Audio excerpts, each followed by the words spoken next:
तो हेलो दोस्तों, नमस्कार। आपका स्वागत प्रणाम है मेरे चैनल उत्तराखंड वाला एक्सप्लोरर पे। तो भाई आज हम जाने वाले हैं तपोवन, जो कि जोशीमठ से 15 किलोमीटर की दूरी पर पड़ता है। और ऐसे तप स्थान पे जा रहे हैं जहाँ पे माता पार्वती जी ने शिव भगवान जी को प्रसन्न करने या पाने के लिए लगभग 7,000 वर्षों तक तपस्या करी थी। और आज भी उनके तप की वजह से तप्त कुंड का निर्माण हुआ है, जहाँ से जमीन से गर्म पानी निकलता है। और एक ऐसा स्थान जहाँ से श्री हनुमान जी जो है संजीवनी बूटी लेकर आए थे द्रोणागिरी पर्वत से। और तीसरा एक रास्ता, एक पवित्र जगह पड़ती है भविष्य बद्री। तो लगभग कुछ ऐसे स्थानों पे आज हम विजिट करने वाले हैं। और एक पवित्र स्थान जहाँ कहा जाता है कि वो पत्थर जो है पापियों द्वारा नहीं उठाया जा सकता है। तो ऐसी एक भोलेनाथ की जो चमत्कार जो है हम देखने जा रहे हैं। तो चलते हैं अपने एक प्यारे से सफ़र की ओर। हेलो दोस्तों, गुड मॉर्निंग, नमस्ते। आपका स्वागत प्रणाम है पुलना गांव से। दोस्तों आज मैं ना ऐसी जगह जाने वाला हूँ जो कि यहाँ से बड़ी करीब है, पास मतलब 2-2.5 घंटे का रास्ता है। लेकिन एक ऐसी जगह जहाँ पे सबसे पहले भोलेनाथ जी और माँ पार्वती का मिलन हुआ था। जब तो भाई हो चुकी है अपनी तैयारी जाने की इस खूबसूरत से गांव से। कुछ टाइम के लिए शाम को वापस आ जाऊंगा मैं।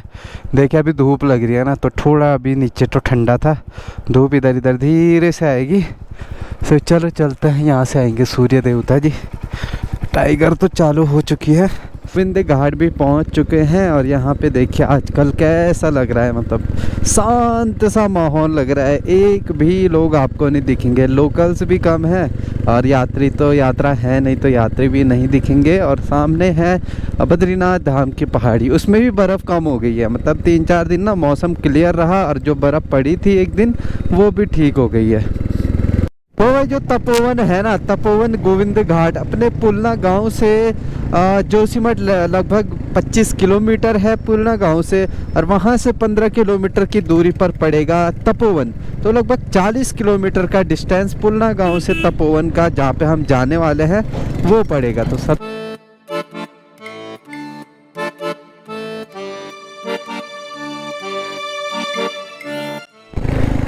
तो भाई जोशीमठ पहुंच चुके हैं।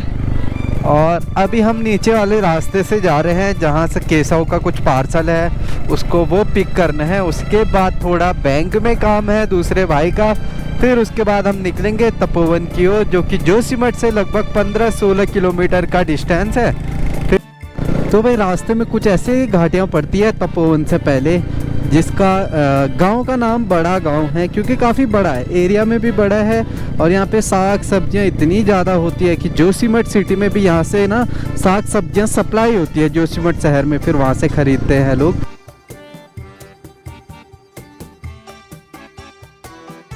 इतनी खूबसूरत लगती है ना, क्या बोले यार। तो भाई जब आप तपोवन साइड आते हो तो रास्ते में आपको खूबसूरत सा एक यहाँ पे दिख जाएगा हनुमान शिला। तो हनुमान शिला क्यों कहते हैं, ये देखिए, इनका मैं चेहरा दिखाता हूँ आपको। ये देखिए, तो हनुमान जी का चेहरा इसमें बना हुआ है ऑटोमेटिक। देखिए उनका मुकुट, उनका चेहरा साइड से, बट इसमें भी अगर ध्यान से देखते हो तो उसमें भी नज़र आता है। तो हनुमान शिला का कारण क्या है, क्योंकि यहाँ से लगभग 25 से 30 किलोमीटर दूरी पर द्रोणागिरी पर्वत पड़ता है, जहाँ से श्री हनुमान जी, लक्ष्मण जी जब मूर्छित हुए थे तो उनके लिए संजीवनी जब लेते हुए आ रहे थे, तो उस संजीवनी जो पहाड़ था उससे एक टुकड़ा जो है श्री हनुमान जी से टकरा करके यहाँ पे गिरा। तो उसके बावजूद देखिए जो पहाड़ी गिरी, द्रोणागिरी पर्वत की पहाड़ी यहाँ पे गिरी, छोटा सा हिस्सा है, देखो अलग ही लगता है। देखिए पहाड़ अलग है, ये अलग है, रास्ता अलग है, और ये पहाड़ी अलग है। तो उन पे उनका चेहरा बना, तो तब से हनुमान शिला का नाम जाना जाता है। और यहीं से भविष्य बद्री का रास्ता और गौरी शंकर, जहाँ हम जा रहे हैं, माता पार्वती जी ने जहाँ तपस्या करी वहीं के लिए जा रहे हैं। तो कुछ अनोखी चीज़ है भाई। और सामने पहाड़ियाँ इधर देखें।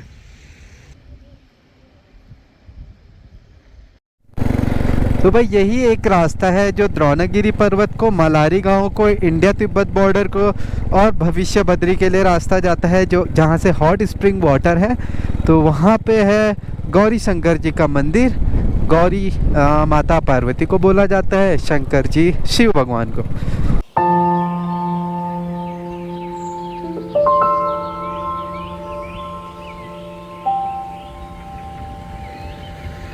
तो वह ये है घाटी, ये ढाक गांव है तपोवन, इसी एरिया के थोड़ा आगे पड़ता है तपोवन। तो ऐसा ही कुछ एरिया है तपोवन का, खूबसूरत पहाड़ियों से ढके हुए, दूर दूर तक स्नो पीक्स, बहुत ही शानदार जगह है यार, ये देखिए। तो भाई अभी ना मैं मेन रोड से दूसरे रोड पे मुड़ गया, करछी गांव है एक इधर ऊपर पे, वहाँ पे दोस्त है मेरा जो श्री हेमकुंड साहिब साथ ही रहे थे, तो उसको भी लेने जा रहा हूँ मैं। ये देखिए भाई सामने है नंदा देवी पीक, क्या ही जबरदस्त है यार, ये देखिए।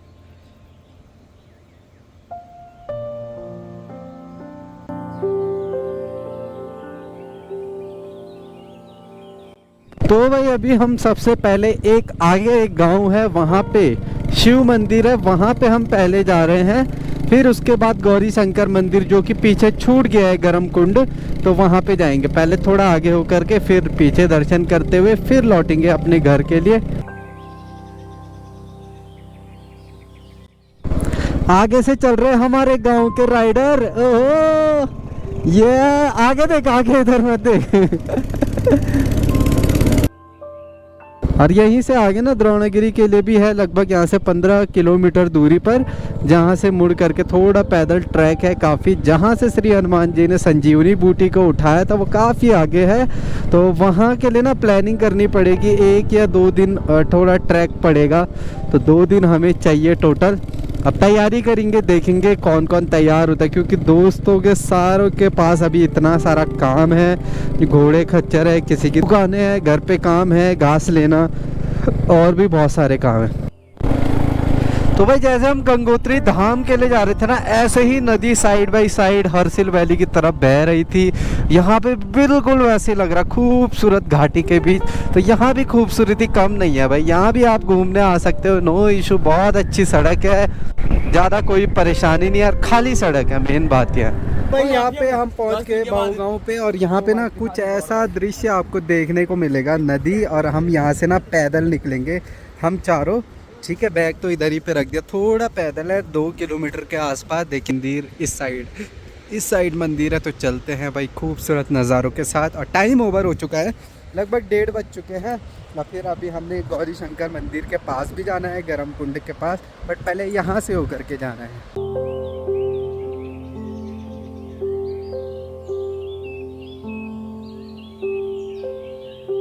पहुँच चुके हैं बाबा भोलेनाथ जी के मंदिर पे। जय हो शंभू भोलेनाथ। तो भाई यहाँ पे ना कुछ ऐसा नज़ारा है, और यहाँ की क्या मान्यता है बाबा भोलेनाथ जी के। सबसे पहले दर्शन करो। मान्यता ये है कि जो ये पत्थर है ना, ये इसको वही उठा सकते हैं अच्छे से जिन्होंने पाप नहीं किए हो। पहले सबसे पहले जाते हैं बाबा जी के दर्शन करने के लिए, तो यहाँ से करते हैं दर्शन। छोटा सा मंदिर है, ये देखिए, ये है भोलेनाथ जी का मंदिर, शिवलिंग बना हुआ अंदर पे, ये देखिए। तो ये पापी लोग यहाँ पे कोशिश कर रहे हैं, एक एक करके कोशिश कर रहे हैं, हिल भी नहीं पा रहा। ओह हे भगवान, मैंने तो नहीं किया, वहाँ मैं अगर कट कर दूंगा अगर उठा नहीं पाया तो। मैं तो सारे उठे, तो भी नहीं उठे सको। ये देख, इसके बहुत ज़्यादा पाप लग रहे मेरे को। या चल भाई, अब तेरी बारी, जा। ऐसे ही थोड़ी बॉडी बिल्डर भी नहीं उठा पाते भाई। एक पतले इंसान ने उठाया है जिसका वेट करीब 45 किलो था, उसे सर से ऊपर उठाया, बता। ये ऊपर वाले की महिमा है भैया, देखो प्रभु।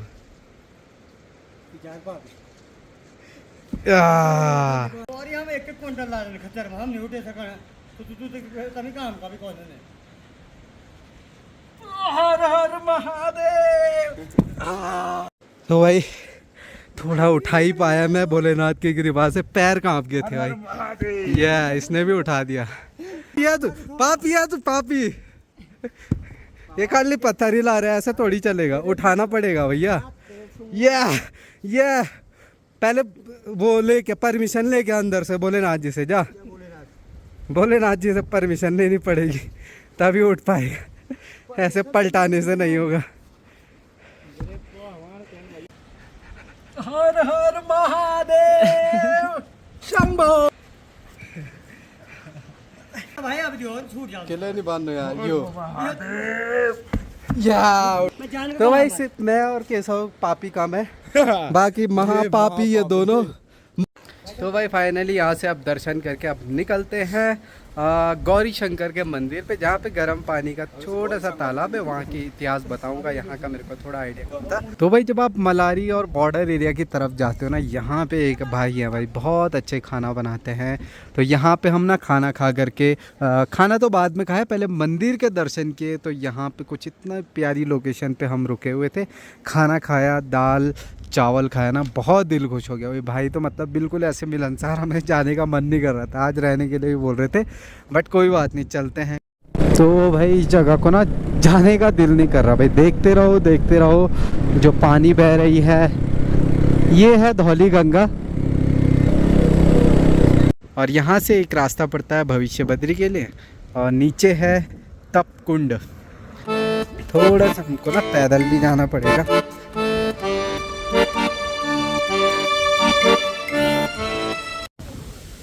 तो भाई यहाँ पे है गौरी शंकर जी का मंदिर, दर्शन बाद में करेंगे, पहले थोड़ा स्नान कर ले, उसके बाद हम दर्शन करने जाएंगे। तो भाई ये है वो तप्त कुंड, जहाँ से ना ज़मीन से गर्म पानी निकलता है, ज़मीन से। ऐसा नहीं है कि भाई कहीं ऊपर से या कहीं और से आ रहा होगा, ज़मीन से आ रहा होगा। पहले बहुत बड़ा हुआ करता था, और इसी जगह पे माता पार्वती ने 7000 सालों से तपस्या करी थी, जिसके तपोबल से, बोलते ना एनर्जी से, पानी गर्म आने लग गया था। और यहीं पे दोस्तों माता पार्वती सबसे पहले, जब भोलेनाथ जी तपस्या से खुश हुए थे माता पार्वती जी के, यहीं पे साधु के रूप में सबसे पहले मुलाकात भोलेनाथ जी ने की थी। जब उनकी तपस्या से वो प्रसन्न हो गए थे, क्योंकि यार माता पार्वती जी ने भोले जी को पाने के लिए, भगवान जी को पाने के लिए भी इतनी कड़ी तपस्या करी 7000 वर्षों तक। ये है सतयुग की बात, सतयुग में ऐसा हुआ था।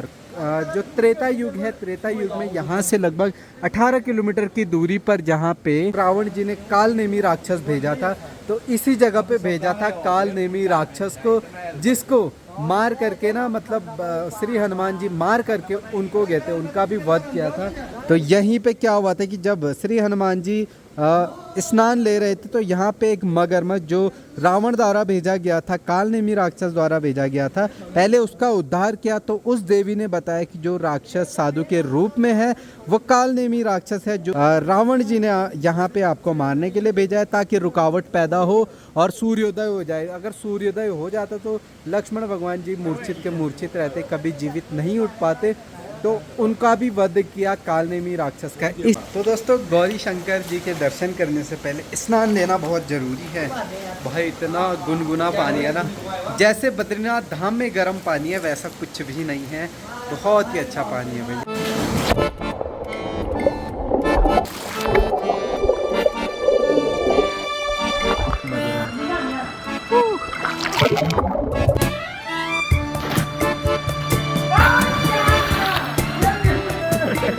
मजा आ रहा है, ओए होए, बहुत ज्यादा बहुत ज्यादा बहुत ज्यादा बहुत ज्यादा, ओए ओए ओए ओए मारो, एक ही जगह पे तैर रहा है यार, खाली याद।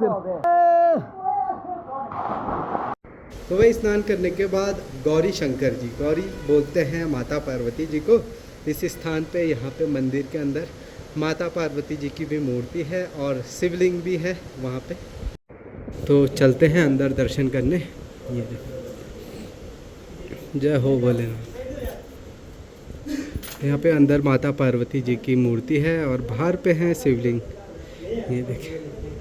तो भाई यहाँ पे ना पुजारी जी से भी थोड़ा सा यहाँ के बारे में पूछते, क्योंकि बहुत लोग अनभिज्ञ है इस पवित्र से स्थान को लेकर के। माता पार्वती की तपस्थली है यहाँ, माता पार्वती ने शिव जी को पाने के लिए तप किया। हाँ जी, वो हिमाचल से आई थी तप करने। हाँ, तो फिर उनकी शिव जी प्रसन्न हुए, लेकिन शादी हुआ त्रिजुगी नारायण, त्रिजुगी नारायण जो केदारनाथ के रास्ते में पड़ता है। अच्छा अच्छा। तो भाई यहाँ पे जहाँ पे माता पार्वती जी ने तप किया था ना, वहीं पे गर्म कुंड है, क्योंकि उनका तप इतने हजारों सालों से था कि भाई उनकी जो एनर्जी, जो ऊर्जा की वजह से ना वहाँ पे जो स्थान कह सकते हो आप, भूमि कह सकते हो, वही गर्म होने लगी। तो गर्म पानी नीचे से आता है, और जगह आप देखेंगे गर्म पानी पहाड़ों के अंदर से आता है ज्वालामुखी के स्रोत के द्वारा, लेकिन सिर्फ एकमात्र ये जगह है जहाँ पे ज़मीन के अंदर से आता है। तो वहाँ पे हमने अभी स्नान किया आधे घंटे से, बहुत अच्छा लगा भाई यहाँ पे दर्शन करके भोलेनाथ जी के। तो भाई सामने की पहाड़ियों पे देखे कितनी प्यारी धूप लगी है, जो बर्फ़ है ना धूप से चमक रही है शाम के टाइम पे। लगभग एक्यूरेट 5 बज रहे हैं अभी। अब देखो अभी सब्सक्राइब, जब मैं बोल रहा हूँ ना सब्सक्राइब करने के लिए, तो नीचे जो सब्सक्राइब वाला बटन है वो पॉप हो रहा होगा, ऐसे हिल रहा होगा, तो उसको आपने दबाना है और उस पर बेल आइकन होगा। बेल आइकन से आपको सुबह नोटिफिकेशन मिल जाएगा। सुबह के 8 बजे, हर दिन 8 बजे मैं आपको डेली वॉक पहाड़ दिखाता हूँ, या कभी कभी बीच बीच में घूमने चले जाता हूँ, तो वो आपको अलग अलग ब्लॉग्स आपको दिख जाएंगे। तो सब्सक्राइब करके रखिएगा और बेल आइकन को दबाइए। अभी क्या है ना दोस्तों, सारे जंगल से, सारे बुग्यालों से बर्फ़बारी होना स्टार्ट होगी, घास कम हो चुके हैं। तो जितने भी चारवाए हैं ना, जो बकरियां, भेड़ बकरियां चराते हैं, वो सारे आ चुके हैं। जो कागभूसंडी में जब हम गए थे वहाँ पे भी भेड़ चालक थे जो कि 4-5 महीने उधर ही रहते हैं घास की वजह से। अभी विंटर्स में सारे लोग वापस अपने घरों में आ चुके होंगे।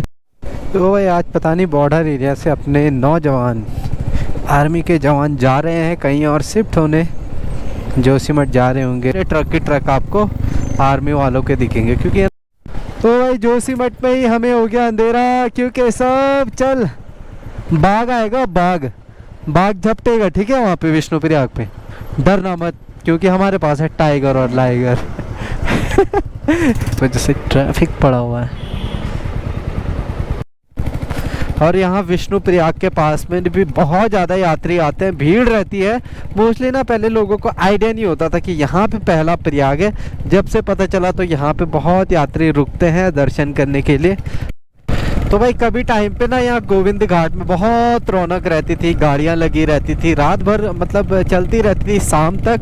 बट अब पार्किंग उधर हो गई, रोड पुलना गाँव चलेगी, तो सारा कुछ शिफ्ट हो गया। तो यहाँ पे खाली खाली सा थोड़ा दिखता है। तो पहले ये गोविंद घाट का स्टेशन हुआ करता था, आज भी हम भी स्टेशन ही बोलते हैं। भाई अगर पुराने ज़माने का टाइम रहता ना, जब सिर्फ यहाँ तक रोड थी, चाहे बाइक रहती कुछ रहती, हम सोच ही नहीं सकते थे कि हम दिन के 2 बजे के बाद आ सकते हैं बोल के। क्योंकि पहले रोड ख़राब थी, पहले 1.5 से 2 घंटा लग ही जाता था गोविंद घाट पहुँचने में जोशीमठ से। अब तो चलो गाड़ियाँ हैं, रोड भी अच्छी है, तो भाई हम शाम को भी निकल जाते हैं, 5, 6, 7 बजे तक निकल सकते हैं। तो काफ़ी सुविधा होगी भाई। तो भाई मैं फाइनली पहुंच चुका हूँ। मेरे को इतना ज़्यादा ठंडा लग गया है, क्योंकि नहाने के बाद हम सीधा बाइक चलाने लगे, तो इससे ठंडा बैठ गया। भले गर्म पानी था और ठंडा है, तो मैं गर्मा गर्म पीऊँगा चाय। यहाँ पे देखिए अंदर हो रखा धुआं ही धुआं आग की वजह से, बट आग बहुत ज़रूरी है भाई। होय होय होय होय, हाथ तो ऐसे जम गया अभी। हाँ फिलहाल दोस्तों, होप सो आपको वीडियो पसंद आई तो लाइक सब्सक्राइब शेयर भी ज़रूर करें, ताकि यार इन्फॉर्मेशन मिलती रहे आगे लोगों को भी। और सब्सक्राइब करें, क्योंकि बहुत जो है सब्सक्राइबर बोलते हैं वीडियो नहीं डालते, क्योंकि नोटिफिकेशन नहीं जाता, इस वजह से। फिलहाल ब्लॉग को यहीं पे समाप्त करते हैं और मिलते हैं अगले नेक्स्ट ब्लॉग में। तब तक के लिए take care, bye bye, love you all, bye दोस्तों।